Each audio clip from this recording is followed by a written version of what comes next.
Hello friends, आज का video lecture है what is an IP address.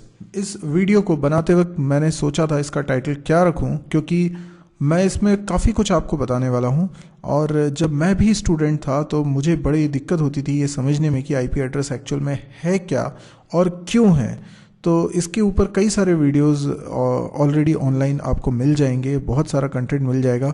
और मैंने भी पहले काफ़ी कुछ सर्च किया था, लेकिन अल्टीमेटली मुझे वो नहीं मिला या वो ठीक तरीके से मिल नहीं पाता था जिसकी मुझे तलाश थी।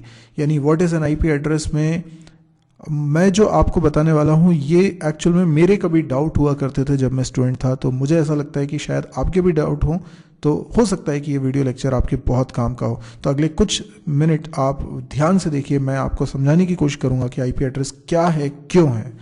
तो सबसे पहले हम बात करते हैं कि कम्युनिकेशन क्या होता है। दो कंप्यूटर आपस में एक दूसरे से कम्युनिकेट करते हैं। यानी मैं ये चाहता हूँ कि मेरे पास एक कंप्यूटर है और मैं यहाँ से कोई मैसेज इस दूसरे कंप्यूटर तक पहुँचा दूँ। ऑब्वियस ही बात है कि ये एक सिंगल वायर, ज़रूरी नहीं है कि एक वायर यहाँ से इस कंप्यूटर से निकला हो और दूसरे कंप्यूटर से कनेक्ट हो रहा हो। ऐसा तो होगा नहीं, ज़रूरी नहीं है। हो सकता है कि ये जो कंप्यूटर है ये मे बी इंडिया में कहीं भोपाल में रखा हुआ है और मैं इसको एक्सेस कर रहा हूँ, और ये जो दूसरा कंप्यूटर है जिस तक मुझे पहुँचना है ये हो सकता है यूएसए में कहीं रखा हो। तो आई डोंट नो, पर वो ज्योग्राफिकली काफ़ी दूर है, इवन मुझे पता भी नहीं है कि वो एग्जैक्टली कहाँ रखा हुआ है। तो मुझे उस कंप्यूटर से कम्युनिकेट करना है। अभी आपका सवाल ये होगा कि जब आपको पता ही नहीं है कि ये दूसरा वाला कंप्यूटर कहाँ रखा है तो आपको इससे कम्युनिकेट क्यों करना है। तो ये मैटर नहीं करता है कि दूसरा वाला कंप्यूटर कहाँ रखा है। जैसे आप इंटरनेट सर्फ करते हैं और आप देखते हैं कई सारी साइट, जैसे फेसबुक को आप एक्सेस करते हैं, तो क्या आपको एग्जैक्टली ये पता होता है कि फेसबुक के पेजेस किस कंप्यूटर पे रखे हुए हैं, कहाँ पे है वो कंप्यूटर, क्या लोकेशन है उसकी, आपको नहीं पता होता है। आप सिर्फ अपने कंप्यूटर पे URL टाइप करते हैं www.facebook.com और वो पेज आपके सामने आ जाता है। लेकिन ये रिक्वेस्ट आपके कंप्यूटर की तरफ से कहीं तो गई होगी ना, किसी कंप्यूटर में गई होगी और वहाँ से आया होगा डेटा। तो आपको ये सब हेडेक नहीं लेना पड़ता। आपको तो एक प्रोग्राम मिलता है। प्रोग्राम कौन सा? जैसे वेब ब्राउज़र, जैसे आप गूगल क्रोम यूज़ करते हैं या फायरफॉक्स यूज़ करते हैं, तो आपके पास तो होता है एक ब्राउज़र। वो क्या है? एक एप्लीकेशन है। ध्यान सुनिएगा क्या बोल रहा हूँ मैं, एप्लीकेशन है। तो ऐसी कई सारी एप्लीकेशन आपके कंप्यूटर में होंगी जो आपके कंप्यूटर से मैसेज को बाहर भेजने में मदद करती होंगी। पर मैं अभी एग्जांपल के तौर पे जो आप जिससे फैमिलियर हैं उसकी बात कर रहा हूँ, वेब ब्राउज़र यानी गूगल क्रोम या मोज़िला फायरफॉक्स। तो ये एप्लीकेशंस हैं जो आपके काम को आसान बना रही हैं। आपको जब कोई रिसोर्स, यानी जो पेजेस आपको दिखाई दे रहे हैं उनको मैं रिसोर्स बोल रहा हूँ, तो कोई रिसोर्स जो दूसरे कंप्यूटर पे रखा हुआ है वो आपको आपके कंप्यूटर पे चाहिए, तो आपकी ये एप्लीकेशन जैसे कि वेब ब्राउज़र्स ये आपको हेल्प करते हैं। आप इनसे कुछ कहते हैं, जैसे आपने लिखा www.facebook.com, ये आपने इन एप्लीकेशन को कहा और इस एप्लीकेशन में बदले में वो रिक्वेस्ट फुलफ़िल कर दी आपकी। तो एक्चुअल में वो तो सिर्फ मीडिएटर है। असली मैसेज गया होगा किसी कंप्यूटर पे, वहाँ से वो पेज आया होगा, तब जाके हमारे कंप्यूटर पे वो कंटेंट दिखाई दे रहा है। अब ये पूरी की पूरी जर्नी होती कैसे? क्योंकि आईपी एड्रेस को अगर हमें समझना है तो डेफिनेटली हमें इस पूरी जर्नी के बारे में समझना होगा। तो इसको हम बोल रहे हैं कम्युनिकेशन। और आप मान के चलिए कि दोनों कंप्यूटर के बीच में डायरेक्टली कोई कनेक्शन हो, ये कोई ज़रूरी नहीं है, इनडायरेक्टली कनेक्शन हो सकता है। अब इनडायरेक्टली कनेक्शन कैसे हो सकता है, तो इसको समझिए। तो हमारा कंप्यूटर डायरेक्टली इस डेस्टिनेशन कंप्यूटर से कनेक्टेड हो ये ज़रूरी नहीं है। हमारे कंप्यूटर को हम बोल रहे हैं होस्ट 1, है ना, ये एक होस्ट 1 है, और इस कंप्यूटर को हम बोल रहे हैं होस्ट 2। ठीक है। यहाँ से कनेक्शन, जैसे आपने कनेक्शन लिया होगा, इंटरनेट कनेक्शन लिया होगा, तो एक वायर आया होगा और ये वायर फिर बाहर कहाँ जा रहा है ये तो आप देखते नहीं हो, पर अगर आप इसको फॉलो अप करोगे तो पास में कोई एक स्टेशन होगा, वहाँ पे ये जा रहा होगा, यानी एक लोकल डेस्टिनेशन इसका होगा, वहाँ पे जा रहा होगा। मे बी आपने एयरटेल से या किसी दूसरे सर्विस प्रोवाइडर से इंटरनेट कनेक्शन लिया है, तो ये उसकी अथॉरिटी है। तो जब आपका मैसेज होस्ट 2 तक पहुंचेगा तो उसके लिए इसे कई सारे पड़ाव से होते हुए पहुंचना होगा। यानी यहाँ से वो किसी और डिवाइस पे जाएगा, यहाँ से वो किसी और डिवाइस पे जाएगा, फिर वो किसी और डिवाइस पे जा रहा है। ऐसे एक जर्नी तय करते हुए फाइनली ये इस कंप्यूटर तक पहुंचेगा।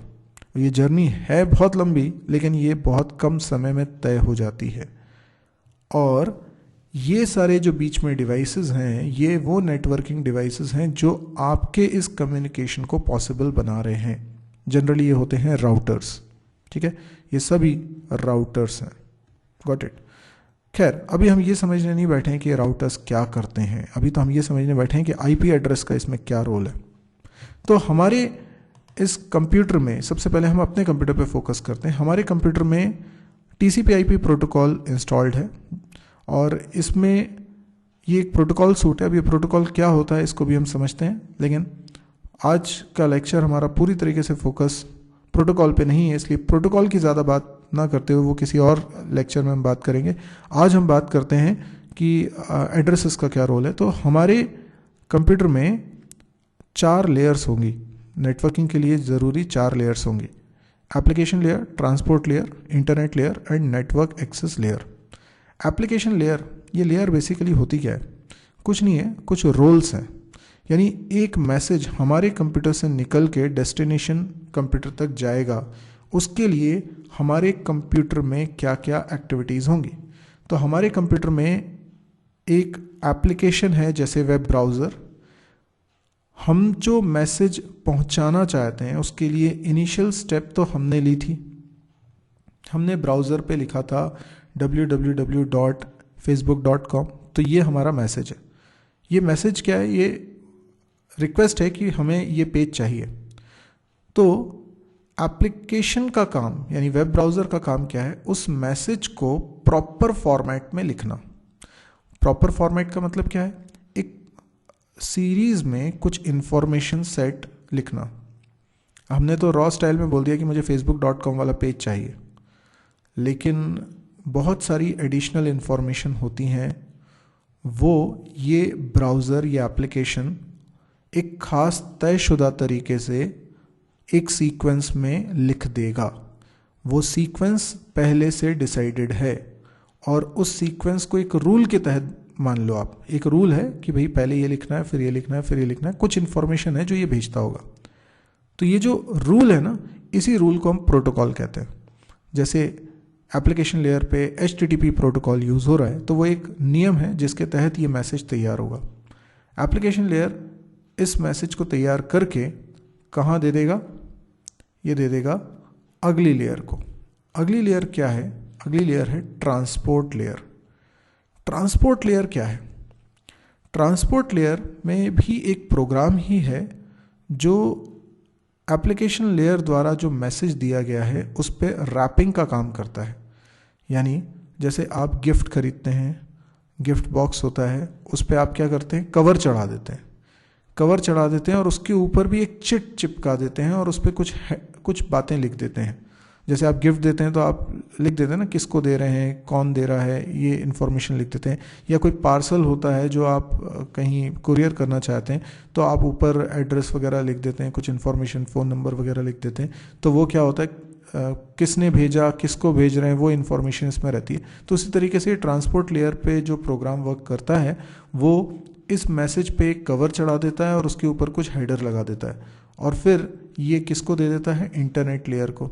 इंटरनेट लेयर क्या करता है? ये भी एक तरह का प्रोग्राम ही है जो इस मैसेज को, जिस पे ऑलरेडी कवर चढ़ा हुआ है और एक हेडर लगा हुआ है, ये अपना एक उसके ऊपर एक्स्ट्रा कवर लगा देता है और उसके ऊपर भी एक हेडर चिपका देता है और उसमें भी कुछ इन्फॉर्मेशन लिख देता है।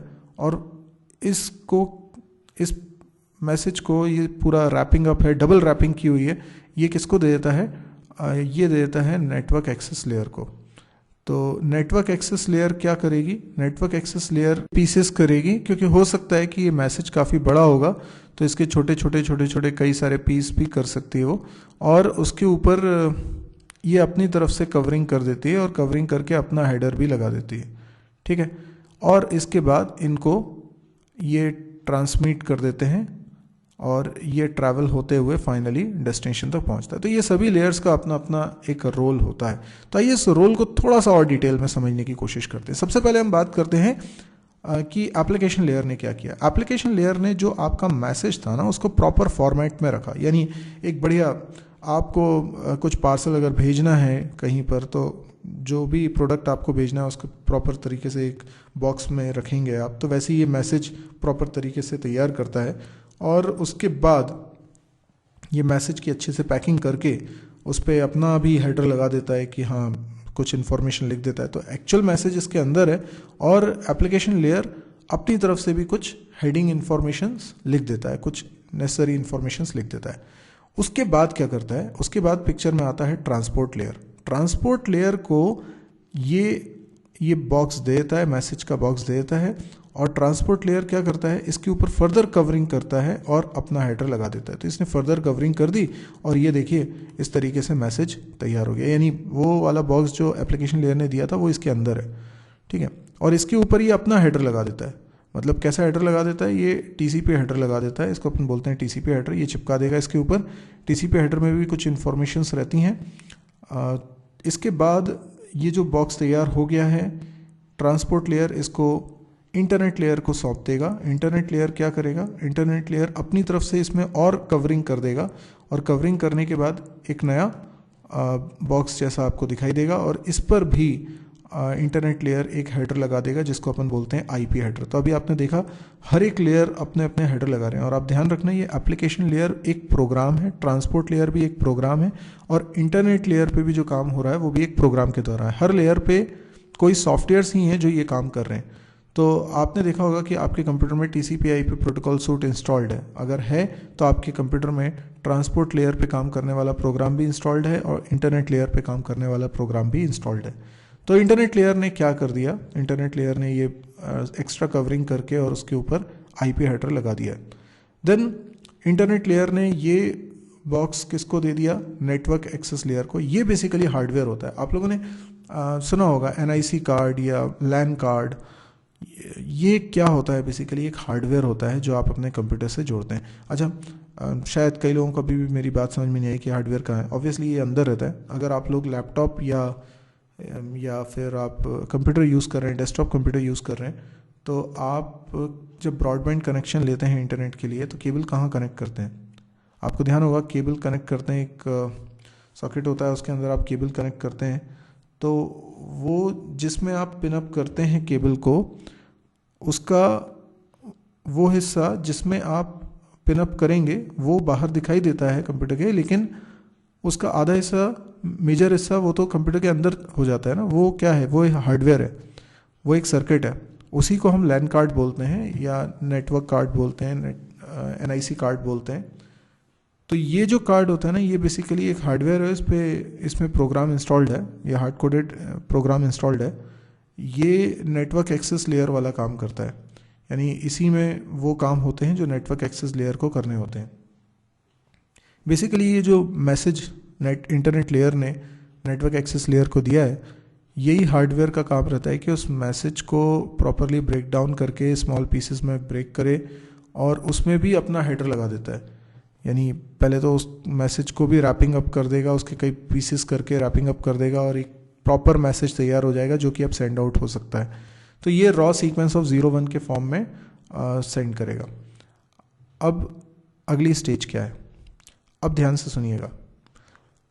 ये कंप्यूटर से जो मैसेज निकल रहा है वो डायरेक्टली तो डेस्टिनेशन पे नहीं पहुंच पाएगा, बीच में उसे इंटरमीडिएट स्टेशन से होके जाना पड़ेगा जिनको हम राउटर्स कहते हैं। तो हमारे कंप्यूटर से जो मैसेज गया ये हमारे नियरेस्ट कनेक्टेड राउटर तक जाएगा। मान लीजिए आपने एयरटेल से कनेक्शन लिया हुआ है तो डेफिनेटली ये एयरटेल वालों के पास होगा राउटर, ये वहाँ पे जा रहा है। तो ये जो नेटवर्क एक्सेस लेयर ने मैसेज भेजा है, ऑब्वियसली ये सीरीज ऑफ 0 and 1 होगा, तो ये राउटर तक जाने वाला है।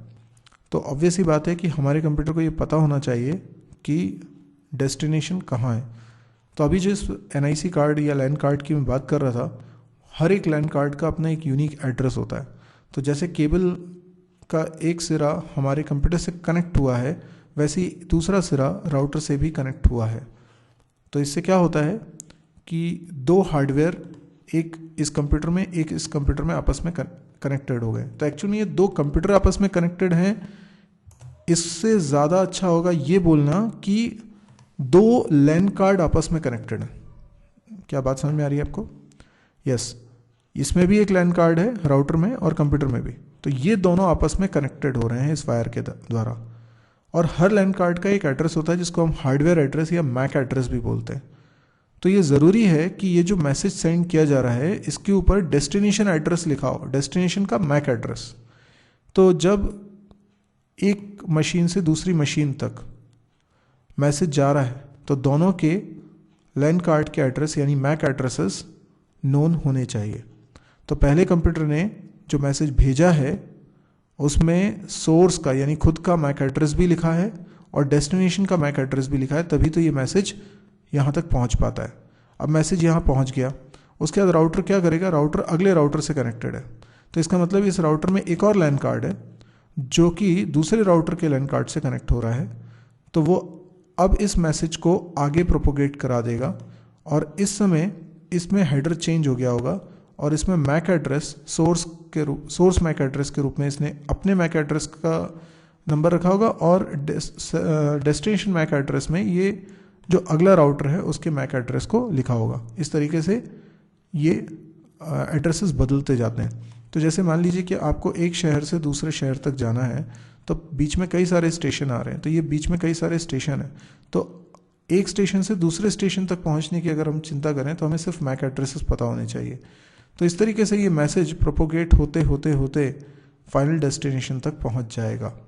राइट, समझ में आया? तो मैक एड्रेस की क्या भूमिका ये समझ में आ रहा होगा आपको।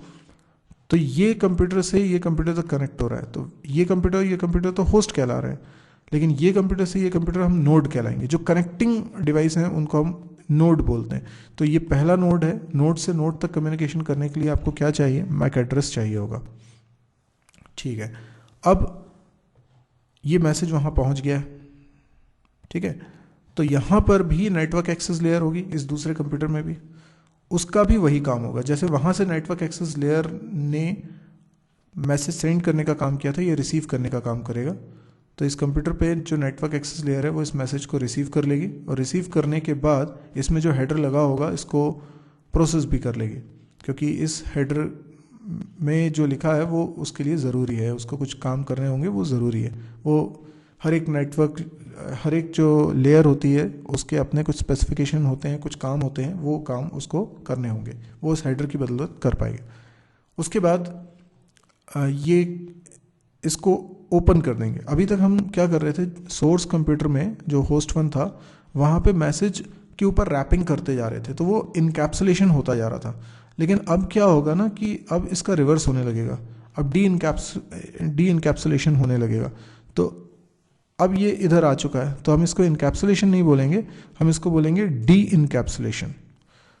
तो डी इनकैप्सुलेशन बेसिकली क्या है? इसको वापस ओपन कर रहे हैं, जो इसके ऊपर रैपिंग चढ़ी हुई है उसको हटा रहे हैं, उसके ऊपर जो कवर है उसको हटा रहे हैं। तो कवर हटाया तो क्या निकला? वो मैसेज निकला जो कि होस्ट 1 पे इंटरनेट लेयर ने बनाया था। याद है आपको? तो इंटरनेट लेयर, ऑब्वियस सी बात है कि इंटरनेट लेयर इस कंप्यूटर पे भी होगी। तो इंटरनेट लेयर को क्या मिल गया? उसी फॉर्मेट में मिल गया जिस फॉर्मेट में होस्ट 1 के इंटरनेट लेयर ने मैसेज भेजा था। तो आप एक तरह से सोचिए कि होस्ट 1 और होस्ट 2 ने जब कम्युनिकेशन किया तो दोनों की सेम लेयर, मतलब इंटरनेट लेयर होस्ट 1 की और इंटरनेट लेयर होस्ट 2 की, दोनों ने ऐसे मैसेज प्राप्त किया। मतलब होस्ट 1 की इंटरनेट लेयर ने जिस फॉर्मेट में मैसेज भेजा था, होस्ट 2 की इंटरनेट लेयर ने भी उसी फॉर्मेट में मैसेज रिसीव किया। तो बीच में जो कुछ हुआ वो एब्स्ट्रैक्ट है, यानी वो सब कुछ छुपा हुआ है। इनको तो ऐसा लगेगा कि जैसे इन्होंने डायरेक्ट ही कम्युनिकेशन कर लिया हो, कि इंटरनेट लेयर ने जैसा भेजा था वैसे ही का वैसा इंटरनेट लेयर को होस्ट 2 पे मिल गया।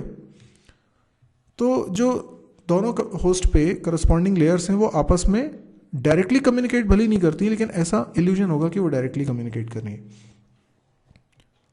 फाइनली इंटरनेट लेयर को जो मैसेज मिला है उसमें उसे वो हेडर मिल रहा होगा जिसको हम आईपी हेडर कह रहे थे, और आईपी हेडर को पढ़कर उसमें जो इन्फॉर्मेशन लिखी है उसको प्रोसेस करने का काम इस लेयर का होता है। तो जो इंटरनेट लेयर पे प्रोग्राम वर्क कर रहा है उसने उस हेडर में लिखी इन्फॉर्मेशन को प्रोसेस कर लिया, और उसके बाद अच्छा, ये जो इंटरनेट लेयर है ना, इसने जो आईपी हेडर पढ़ा, इसी में आईपी एड्रेस भी होता है, जिससे इसको पता चलता है कि ये मेरे लिए ही मैसेज आया है। अभी मैं आईपी एड्रेस को और एलेबोरेट करूँगा। फिर अगली स्टेप क्या होती है उसके बारे में देखते हैं। अब इस कंप्यूटर पे फोकस करिए, होस्ट 2 पे। इंटरनेट लेयर को ये पैकेट मिल चुका है। वो क्या करेगा, इसके आईपी हेडर को प्रोसेस करेगा, और प्रोसेस करने के बाद वो इस पे से रैपिंग हटा देगा, और रैपिंग हटा देगा तो ये ऐसा दिखने लगेगा हमें, बिल्कुल वैसा जैसा कि होस्ट 1 में ट्रांसपोर्ट लेयर ने मैसेज भेजा था। यानी उसके ऊपर उसकी कवरिंग थी और ट्रांसपोर्ट लेयर का अपना हेडर था। तो ये चीज़ इंटरनेट लेयर किसको देने वाला है, ट्रांसपोर्ट लेयर को देने वाला है। ट्रांसपोर्ट लेयर होस्ट 2 मशीन पे जो है। तो देखा जाए तो होस्ट 1 मशीन में ट्रांसपोर्ट लेयर ने जिस फॉर्मेट में मैसेज भेजा था, जिस कवरिंग के साथ भेजा था, उसी तरीके से होस्ट 2 पे ट्रांसपोर्ट लेयर को वो मैसेज प्राप्त हुआ है। तो ऐसा लगेगा जैसे ट्रांसपोर्ट लेयर से आपस में डायरेक्टली कम्युनिकेट कर रही है। बीच में क्या हुआ उससे उन्हें कोई मतलब ही नहीं है। अब ट्रांसपोर्ट लेयर को ये पैकेट मिल चुका है। वो क्या करेगा, वो इस पे लिखे हेडर को प्रोसेस कर लेगा। यानी जो ट्रांसपोर्ट लेयर का हेडर था उसको प्रोसेस कर लिया। उसी से इसको पता चलता है कि ये जो पैकेट आया है ये किस एप्लीकेशन के लिए आया है। तो वो इस पैकेट पे जो हेडर लगा है उसको प्रोसेस करने के बाद उस पर से रैपिंग हटा देगा, और जो फॉर्मेट था अंदर वो अब निकल के आएगा और इस तरीके से रहेगा। और ये चीज़ वो किसको प्रोवाइड कर देगा, एप्लीकेशन लेयर को प्रोवाइड कर देगा। एप्लीकेशन लेयर को अब ये पार्सल मिल चुका है। वो अपना एप्लीकेशन लेयर वाला हेडर पढ़ेगा, और पढ़ने के बाद वो समझ जाएगा कि हाँ ये क्या मैसेज आया है, या जो भी कंटेंट टाइप क्या है, इसके अंदर क्या है, वो सब समझ जाएगा। और फिर इसको ये ओपन अप कर लेगा। ओपन अप करके जो मैसेज है वो हमको दिखा देगा। तो ये ब्राउज़र का काम होगा जो हमको मैसेज दिखाता है। ठीक है, तो क्या हुआ फाइनली ये हुआ कि हर लेयर ने अपने करस्पॉन्डिंग लेयर के साथ कम्युनिकेट किया। होस्ट 1 और होस्ट 2 मशीन पे दोनों पे वो सारी लेयर्स होती हैं। तो किस फॉर्मेट में एप्लीकेशन लेयर ने कम्युनिकेट किया, तो एप्लीकेशन लेयर ने जिस फॉर्मेट में मैसेज भेजा था, यहाँ की एप्लीकेशन लेयर को उसी फॉर्मेट में मैसेज मिला। ट्रांसपोर्ट लेयर ने जिस फॉर्मेट में मैसेज भेजा था उसी फॉर्मेट में ट्रांसपोर्ट लेयर को मिला। इसी तरीके से इंटरनेट लेयर ने जिस फॉर्मेट में भेजा था उसी तरीके से इंटरनेट लेयर को यहाँ पर उस फॉर्मेट में ही मैसेज मिल गया। अब बात करते हैं कि जो कम्युनिकेशन है उसमें 3 तरह के एड्रेसेस की ज़रूरत पड़ती है। एक है प्रोसेस टू प्रोसेस, एक होता है होस्ट टू होस्ट, एक होता है नोड टू नोड। चलिए अब इस बात को बेहतर तरीके से समझते हैं। हमारे इस कंप्यूटर में ज़रूरी तो नहीं कि एक ही प्रोग्राम चल रहा हो सकता है प्रोग्राम 1 चल रहा है, एक एप्लीकेशन चल रही है प्रोग्राम 2, एक एप्लीकेशन चल रही है प्रोग्राम 3, ऐसे बहुत सारी एप्लीकेशन चल रही है। तो इसी तरीके से दूसरे कंप्यूटर पे भी कई सारे प्रोग्राम्स चल रहे हैं। लेट्स से मैं यहाँ पे इसको कुछ और नाम देता हूँ, एप्लीकेशन देता हूँ A1, A2, है ना। इस तरीके से यहाँ पर भी कई सारी एप्लीकेशंस चल रही हैं। तो ये जो मैसेज प्रोसेस 1 ने भेजना चाहा वो किसको पहुँचे, प्रोसेस 1 चाहती है कि जो मैसेज उसने भेजा है वो एप्लीकेशन 2 को मिले, और एप्लीकेशन 2 रिस्पॉन्स करे वापस तो प्रोसेस 1 को ही मिले। अब इतनी सारी प्रोसेस में कंप्यूटर को कैसे मालूम रहेगा कि भाई ये जो मैसेज लौट के आया है ये प्रोसेस 1 के लिए आया है, या यहाँ पे होस्ट 2 को कैसे पता चलेगा कि ये जो मैसेज आया है ये एप्लीकेशन 2 के लिए आया है।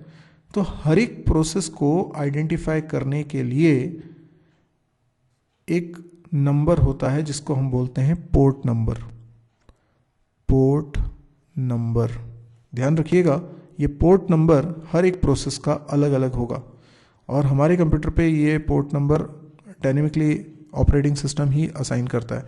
तो हर एक एप्लीकेशन का एक पोर्ट नंबर, और ये सर्वर कंप्यूटर पे हर एक एप्लीकेशन का पोर्ट नंबर पहले से डिसाइडेड होता है, वेल नोन पोर्ट नंबर्स होते हैं।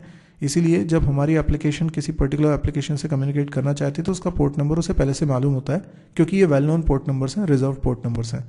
तो मान लीजिए इस एप्लीकेशन का पोर्ट नंबर है 80, तो हमारी एप्लीकेशन का पोर्ट नंबर है लेट्स से 2028, ठीक है। तो हमारी एप्लीकेशन का, हमारे प्रोसेस का पोर्ट नंबर ये रहा और डेस्टिनेशन का ये रहा। तो मैं कहूँगा source port number source port number बोल दो या प्रोसेस नंबर बोल दो, एक ही बात है, इट इज़ 2028। और मैं बोलूँगा destination port number, it is 80। तो इस मैसेज से क्या पता चल रहा है? इस मैसेज से पता चल रहा है कौन सी प्रोसेस ने किस प्रोसेस को मैसेज भेजा। तो जो ट्रांसपोर्ट लेयर होती है उसका काम होता है पैकेट के ऊपर ये हेडर लगा देना जिसमें सोर्स और डेस्टिनेशन पोर्ट नंबर लिखा हो। ठीक है, अब इंटरनेट लेयर क्या करेगी? ट्रांसपोर्ट लेयर ने तो ये काम कर दिया, इंटरनेट लेयर क्या काम करेगी? इंटरनेट लेयर का काम ये होगा कि वो इस पर फिर से रैपिंग अप करके अपना हेडर लगा दे। अब इंटरनेट लेयर जो हेडर लगाएगी उसमें क्या रहेगा? उसमें रहेगा सोर्स का आईपी एड्रेस और डेस्टिनेशन का आईपी एड्रेस। अब क्या होता है सोर्स का और डेस्टिनेशन का आईपी एड्रेस? तो होस्ट, हर एक होस्ट का अपना एक आईपी एड्रेस होता है, हर एक होस्ट का अपना एक आईपी एड्रेस है। तो इंटरनेट की दुनिया में जितने भी कंप्यूटर्स हैं, जितने भी कंप्यूटर्स आपस में कम्युनिकेट करना चाह रहे हैं, इन सब का कुछ ना कुछ एक यूनिक आइडेंटिफिकेशन तो होना चाहिए कि भाई ये कंप्यूटर इससे बात करना चाह रहा है, ये कंप्यूटर इससे बात करना चाह रहा है, ये कंप्यूटर इससे भी बात करना चाह रहा है। तो कैसे पता चलेगा कौन किससे बात करना चाह रहा है? इसके लिए इस कम्युनिटी में सबको एक यूनिक आइडेंटिफिकेशन की ज़रूरत है। तो वो यूनिक आइडेंटिफिकेशन एक नंबर है जिसको हम बोलते हैं आईपी एड्रेस। अब आईपी एड्रेस जो है वो एक 32 बिट का नंबर है। 32 बिट्स का नंबर होने की वजह से एक लिमिटेड आईपी एड्रेसेस ही बन सकते हैं। तो सबका नंबर अलग अलग होना ज़रूरी है वरना कन्फ्यूजन हो जाएगा। तो सभी कंप्यूटर्स का आईपी एड्रेस डिफरेंट होगा। अच्छा, अब जब मैं कम्युनिकेट करूंगा तो मैं कम्युनिकेट करते वक्त बताऊंगा कि मेरा आईपी एड्रेस इतना है और डेस्टिनेशन जिससे मुझे बात करनी है उसका आईपी एड्रेस इतना है। तो इसलिए इंटरनेट लेयर वाला क्या करेगा, अपना हेडर लगा देगा, खुद का आईपी एड्रेस लिख देगा और जिससे कम्युनिकेट करना है उसका आईपी एड्रेस लिख देगा। अभी ये मत सोचिए कि डेस्टिनेशन का आईपी एड्रेस आपको कैसे पता चलेगा। उसके लिए एक अलग मैकेनिज्म यूज़ होता है जिसको अपन बोलते हैं domain name server, domain name system. तो वो हम लोग बाद में कभी देखेंगे। अभी ये समझिए कि हाँ, इसको पता है कि डेस्टिनेशन का आईपी एड्रेस क्या है तो उसने वो लिख दिया। अब आईपी एड्रेस दोनों के लिख दिए तो इससे होस्ट टू होस्ट कम्युनिकेशन होना पॉसिबल हो जाएगा, राइट। तो सभी का यूनिक आईपी एड्रेस होना ज़रूरी है। अच्छा, ये लॉजिकल आईपी एड्रेस है। मान लीजिए मैं इंटरनेट से कनेक्टेड नहीं हूँ तो मेरे कंप्यूटर का आईपी एड्रेस नहीं है, लेकिन जैसे ही मैं इंटरनेट से कनेक्ट हो जाता हूँ तो मेरे कंप्यूटर का आईपी एड्रेस मिल जाता है। तो डायनेमिकली भी मेरे कंप्यूटर को आईपी एड्रेस अलॉट होते हैं। और ज़रूरी नहीं कि आज जो मेरा आईपी एड्रेस हो कल भी वही मेरा आईपी एड्रेस होने वाला है, क्योंकि मेरा IP address private IP address होता है और मुझे इंटरनेट की दुनिया में कम्युनिकेट करने के लिए पब्लिक आईपी एड्रेस की ज़रूरत पड़ती है जो कि फिक्स होना चाहिए। और वो पब्लिक आईपी एड्रेस किसका है? मेरे सर्विस प्रोवाइडर का, क्योंकि मेरा मैसेज जाएगा सर्विस प्रोवाइडर तक और वो आगे इसको प्रोपोगेट करेगा। खैर, वो उतनी डिटेल में भी अभी हमें जाने की ज़रूरत नहीं है। अभी तो हम ये मान के चलें कि हमारे कंप्यूटर का कुछ ना कुछ आईपी एड्रेस है जिससे कि ये कम्युनिकेशन हो रहा है। तो एक कंप्यूटर से दूसरे कंप्यूटर तक कम्युनिकेशन होने के लिए दोनों कंप्यूटर के आईपी एड्रेसेस होना ज़रूरी है। तो source to destination communication with the help of IP address हो रहा है। तो हर एक होस्ट जो यहाँ पर है उसका कुछ ना कुछ आईपी एड्रेस होना चाहिए। अब क्योंकि होस्ट इतने ज़्यादा हैं कि आईपी एड्रेस कम पड़ जाते हैं, इसलिए प्राइवेट आईपी एड्रेस का कॉन्सेप्ट आया और कुछ कंप्यूटर्स को लिंक कर दिया गया उस कंप्यूटर से जिसका एक पब्लिक आईपी एड्रेस है। देखिए, पब्लिक आईपी एड्रेस ही असली चीज़ है, वही यूनिक होता है। प्राइवेट आईपी एड्रेस तो मैप हो जाते हैं पब्लिक आईपी एड्रेस से। यानी ये एक एयरटेल वाले का कंप्यूटर है और हम यहाँ कहीं अंदर हैं, तो हमारा मैसेज जब जाएगा तो एयरटेल वाले कंप्यूटर तक जाएगा और वो आगे भेजेगा। तो असली में वो हमारे एवज में कम्युनिकेशन में पार्टिसिपेट करता है, तो उसका पब्लिक आईपी एड्रेस होता है। एनीवे, अब ये जो होस्ट 1 है और होस्ट 2 है, खैर ये इतनी सारी बातें हमें कंफ्यूज करने के लिए हो सकती हैं, लेकिन हम लोग बिल्कुल फोकस होकर अगर बात को समझें तो हमें हर होस्ट के बीच में कम्युनिकेशन कराने के लिए उसका कुछ यूनिक आइडेंटिफिकेशन नंबर चाहिए, दैट इज़ आईपी एड्रेस। और ये लॉजिकल एड्रेस होता है, ये कोई हार्डवेयर एड्रेस नहीं है। यानी हमारी मशीन का आईपी एड्रेस कुछ भी हो सकता है, ये हम भी डिसाइड कर सकते हैं और डायनेमिकली या सॉफ्टवेयर के द्वारा भी डिसाइड हो सकता है। तो ये जो आईपी एड्रेस है ये इंटरनेट लेयर ने लिख दिया। इसके बाद जब ये मैसेज जाता है नेटवर्क एक्सेस लेयर के पास तो वो इस पे अपना हेडर लगा देता है जिस पे क्या रहता है, मैक एड्रेस, सोर्स का मैक एड्रेस और डेस्टिनेशन का मैक एड्रेस। ठीक है, अब सोर्स का मैक एड्रेस मतलब अपनी मशीन का जो NIC कार्ड होगा उसका एड्रेस लिखेगा, और डेस्टिनेशन का मतलब है जो इमीडिएटली कनेक्टिंग डिवाइस है, दैट इज राउटर, उसका, यानी होस्ट 2 का नहीं, जो नेक्स्ट नोड है उसका मैक एड्रेस लिखा होगा, ताकि ये मैसेज अगले राउटर तक पहुंचे। अगले राउटर से जब निकल के वो उसके बाद वाले राउटर तक जाएगा तो मैक एड्रेसेस चेंज हो जाएंगे, पर सोर्स और डेस्टिनेशन के IP एड्रेसेस चेंज नहीं होंगे, सोर्स और डेस्टिनेशन का पोर्ट नंबर भी चेंज नहीं होगा। तो पोर्ट नंबर का काम क्या है? ट्रांसपोर्ट लेयर का ट्रांसपोर्ट लेयर से अगर कम्युनिकेशन हो रहा है तो उसमें ज़रूरत क्या थी? पोर्ट नंबर की। कौन सी प्रोसेस के लिए ये मैसेज आया है?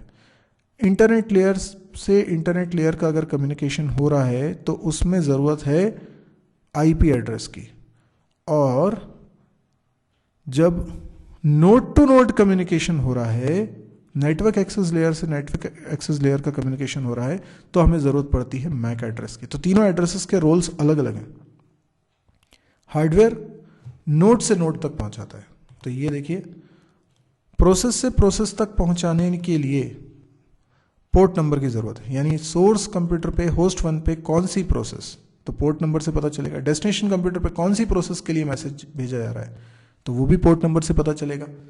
Host to host, internet community में इतने सारे कंप्यूटर्स हैं, तो कौन सा कंप्यूटर यानी होस्ट, उसका IP एड्रेस क्या है और डेस्टिनेशन का IP एड्रेस क्या है, ये होस्ट को आइडेंटिफाई करने के लिए होता है। और नोड टू नोड मतलब सोर्स से डेस्टिनेशन के बीच में कई सारे राउटर्स होंगे, तो नोड टू नोड मतलब राउटर टू राउटर।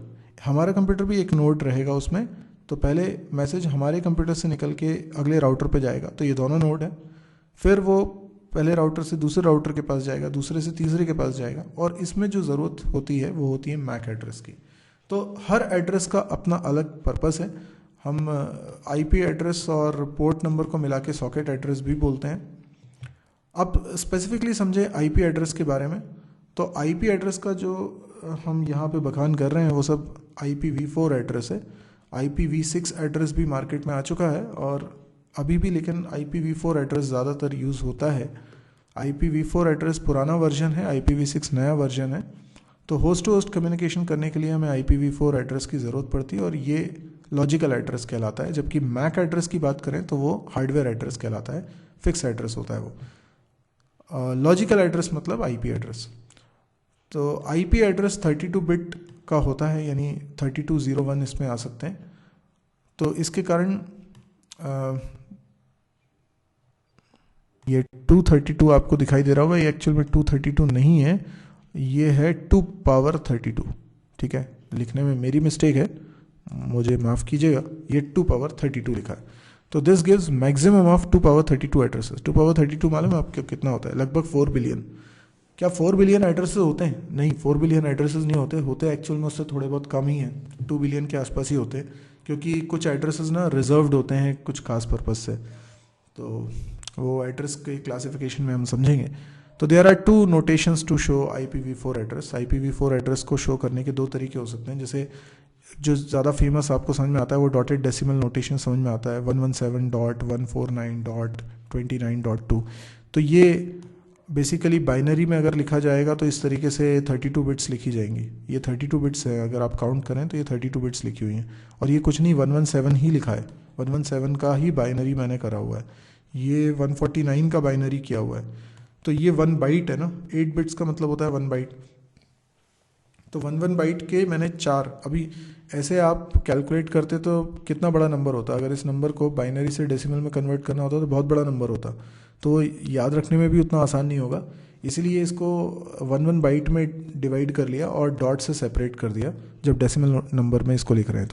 तो हम इस 8 बिट्स को अलग कन्वर्ट करते हैं, इस 8 बिट्स को अलग कन्वर्ट करते हैं, इस 8 बिट्स को अलग कन्वर्ट करते हैं, और इस 8 बिट्स को अलग कन्वर्ट करते हैं, और इस तरीके से ये 4 अलग अलग बाइट के डेसिमल रिप्रेजेंटेशन है।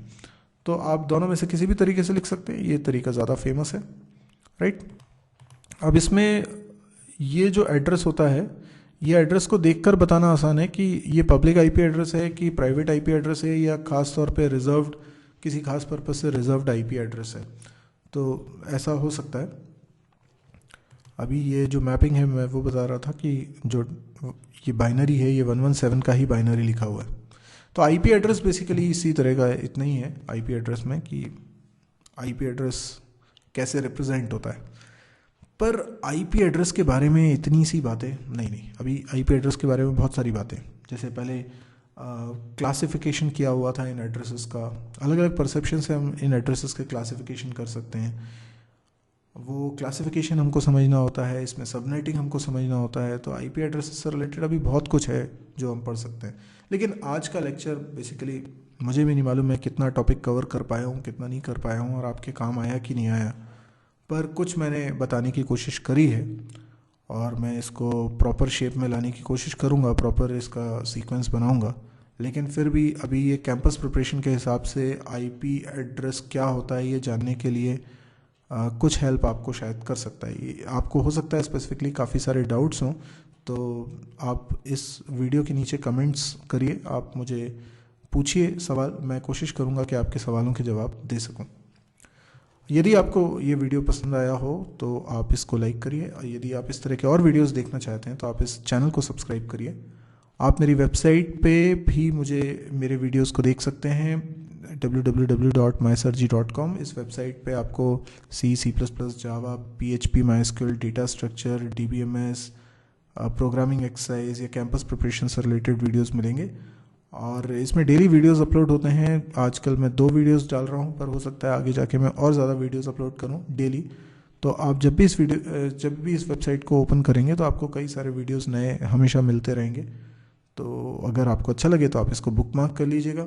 ये वेबसाइट आपको बहुत काम आ सकती है क्योंकि ये हिंदी में है और ये सारे वीडियोस फ्री हैं। तो अगर आपको लगे कि यूज़फुल है और कई लोगों के काम आ सकती है तो आप प्लीज़ इसको शेयर भी करिएगा। शेयर करने से ये ज़्यादा से ज़्यादा लोगों तक पहुँचेगी। जब ज़्यादा लोग मेरे वीडियोस को देखेंगे तभी तो मुझे मोटिवेशन मिलेगा कि मैं इस तरह के और वीडियोस बनाऊं। आप लोगों के फीडबैक्स के द्वारा ही मुझे मोटिवेशन मिलता है कि मुझे इस तरह का काम करना चाहिए। Thank you.